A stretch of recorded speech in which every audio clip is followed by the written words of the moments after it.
سے کہ اے میرے صحابہ کی جماعت، جب امام خطبہ دینے لگے تو تم اپنے بغل والے اپنے بھائیوں کو یہ نہ کہو کہ تم خاموش رہو۔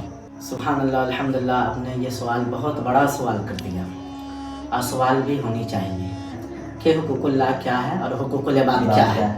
تو اللہ کے نبی نے فرمایا کہ سود دینے والا، سود لینے والا اور اس کا ضامن بننے والا، اس کا کاتب لکھنے والا، یہ سب کے سب برابر کے شریک ہیں۔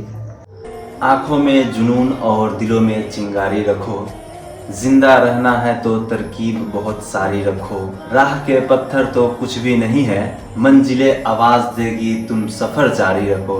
آئیے اسی کے ساتھ ہم پھر سے استقبال کرتے ہیں مولانا محمد اشتیاق عالم عالمی صاحب کا، جو کہ ہمارے 3 مشکل سوالات کا جواب دیں گے۔ السلام علیکم حضرت، آپ کا بہت بہت شکریہ جو آپ ہمارے 3 مشکل سوالات کا جواب دینے کے لیے ہمارے بیچ آئے ہیں۔ وعلیکم السلام ورحمۃ اللہ تعالیٰ وبرکاتہ۔ اللہ کا شکر ہے کہ اللہ تعالیٰ نے یہ موقع فراہم فرمایا اور مجھے کچھ کہنے اور سننے کا یہ سنہرا موقع دیا کہ عوام الناس میں جو مشکلیں پیدا ہو رہی ہیں، سوالوں کو لے کر جو عوام الناس گھیرے میں ہیں، تو اس کو آسانی کے ساتھ سمجھانے کی کوشش کروں گا، جواب دینے کی کوشش کروں گا۔ حضرت، تو میرے ویورز کا پہلا سوال ہے کہ 1 روپیہ سود پر لینا اور دینا کیا اپنے ماں کے ساتھ زنا کرنے کے برابر ہے؟ اسی سود کے بارے میں آپ نے سود جو کہا، سود تو سب سے بڑی لعنت ہے اور تمام چیزوں میں سب سے بڑی جو خراب چیز ہے وہ سود ہے۔ سود کے بارے میں اللہ تبارک و تعالیٰ نے قرآن مقدسہ کے سورہ البقرہ میں ارشاد فرماتا ہے، آیت نمبر 275 میں، الذین یاکلون الربا لا یقومون الا کما یقوم الذی یتخبطہ الشیطان من المس۔ اللہ تعالیٰ قرآن مقدسہ میں ارشاد فرماتا ہے کہ وہ شخص جو سود کے عادی ہے، سود کھاتا ہے، تو ایسے شخص کو اللہ تبارک و تعالیٰ بروز قیامت ایسے اٹھائے گا جیسے شیطان نے اسے چھو کر پاگل کر دیا۔ ٹھیک ہے، تو آپ اس بات سے اندازہ لگائیے کہ جب بروز قیامت اللہ کے حضور حاضر کیا جائے گا اور وہ شخص ایسے رہے گا جیسے شیطان نے چھو کر اسے پاگل کر دیا ہے، تو اس سے بڑی لعنتیں کیا ہو سکتی ہیں۔ اللہ تعالیٰ فرماتا ہے اگر تم سود سے باز نہ آئے نہیں تو تم اللہ اور اس کے رسول سے جنگ کے لیے تیار ہو جاؤ۔ تو یہ بتائیے کہ اللہ تعالیٰ کی مخلوق میں کون ایسا شخص ہے جو اللہ تعالیٰ اور اس کے رسول سے مقابلہ کر سکے، جنگ کر سکے؟ اللہ کی ذات مقدسہ وہ ذات ہے کہ اللہ اگر چاہے تو پل بھر میں کیا سے کیا کر سکتا ہے۔ کن فیکن، آپ نے قرآن پڑھا ہے ہوگا، اللہ فرماتا ہے کہ ہو جا تو ہو جاتا ہے۔ اللہ تعالیٰ جس کو عزت دیتا ہے، قرآن میں ہے وَتُعِزُّ مَن تَشَاءُ وَتُذِلُّ مَن تَشَاءُ، رب جس کو چاہتا ہے عزت بخشتا ہے اور جس کو چاہتا ہے ذلت بخشتا ہے۔ تو یہ سود بہت بڑی لعنت ہے، اس سے ہر انسان کو بچنا چاہیے۔ اور اسی کے مابین رسول پاک صلی اللہ تعالیٰ علیہ وآلہ وسلم کا حدیث مقدسہ ہے کہ سود کے 70 درجے ہیں۔ کتنے؟ 70 درجے۔ اور ان 70 درجوں میں سب سے ادنا درجہ یہ ہے کہ اگر کسی نے اگر 1 درہم سود کھایا، 1 درہم بھی سود کھایا، گویا اس نے اپنے ماں کے ساتھ زنا کیا۔ یہ غالباً ابن ماجہ کا حدیث ہے جو رسول اللہ صلی اللہ علیہ وسلم نے فرمایا۔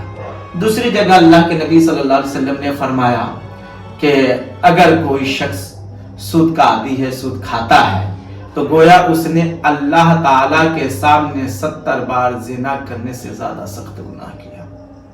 تو آپ بتائیے کہ یہ کتنی بڑی لعنتیں ہیں جس کے بارے میں اللہ تعالیٰ اور خود اللہ کے نبی صلی اللہ علیہ وسلم نے اس کی مذمت فرمائی ہو۔ تو ہم اور آپ کس استر تک جا چکے ہیں کہ ہلے بہانے نہیں، خود سود کھاتے ہیں، لوگوں کو سود دیتے ہیں، دلواتے ہیں۔ تو اللہ کے نبی نے فرمایا کہ سود دینے والا، سود لینے والا اور اس کا ضامن بننے والا، اس کا کاتب لکھنے والا،